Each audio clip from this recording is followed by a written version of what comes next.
SC/STಗಳಿಗೆ ಬಳಸಬೇಕಾದ ಹಣ ಅವರ ಅಭಿವೃದ್ಧಿಗೆ ಬಳಸಬೇಕು.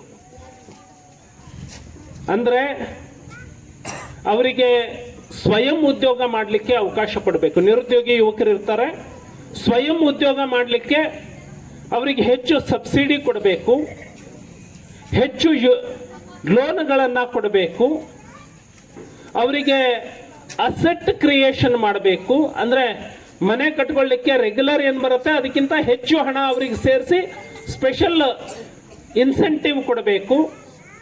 ಮಕ್ಕಳಿಗೆ ಇವರಿಗೆ ಲ್ಯಾಪ್ಟಾಪ್ ಖರೀದಿ ಮಾಡಲಿಕ್ಕೆ ಆಗೋದಿಲ್ಲ ಅಂತ ಹೇಳಿ ಲ್ಯಾಪ್ಟಾಪ್ ಕೊಡಿಸಬೇಕು.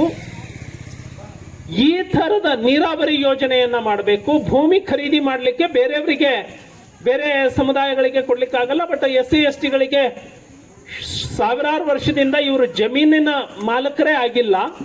ಹಾಗಾಗಿ ಇವರಿಗೆ ಜಮೀನು ಖರೀದಿ ಮಾಡಲಿಕ್ಕೆ ಅಂತ ಹೇಳಿ ಸರ್ಕಾರ ಸಹಾಯಧನ ಕೊಟ್ಟರೆ ಇದು ಸ್ಪೆಷಲ್ ಪ್ರೋಗ್ರಾಮ್.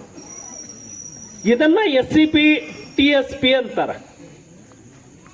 ನೀವು ಗ್ಯಾರಂಟಿ ಯೋಜನೆಗೆ ಎಲ್ಲರಿಗೂ ಕೊಡೋ ರೀತಿ ನಮಗೂ ಸೇರಿಸಿ ಅದಕ್ಕೆ SCP ಹಣ ಬಳಸ್ತೀವಿ ಅಂದ್ರೆ ಇದು ಸಮಾಜಕ್ಕೆ ಮಾಡಿದ ದ್ರೋಹ ಅಲ್ವಾ?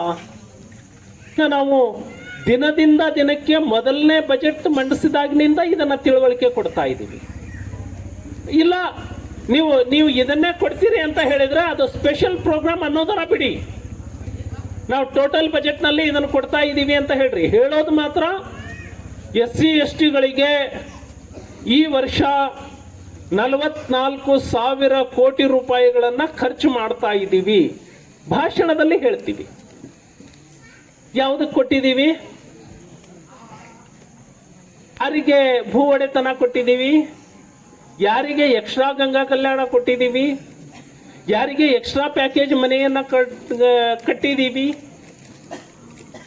ಸೊ ಈ ರೀತಿ ಯೋಜನೆಗಳು ಮುಂದುವರೆದ್ರೆ ಇನ್ನು ಎಷ್ಟು 100 ವರ್ಷ ಮುಂದುವರೆಸಿದ್ರೆ SC/ST ಸಮುದಾಯ ಅಭಿವೃದ್ಧಿ ಆಗಬಹುದು. ಈಗ ಹೇಳಿದ್ನಲ್ಲ, ವಿಠಲ್ ಗಸ್ತಿ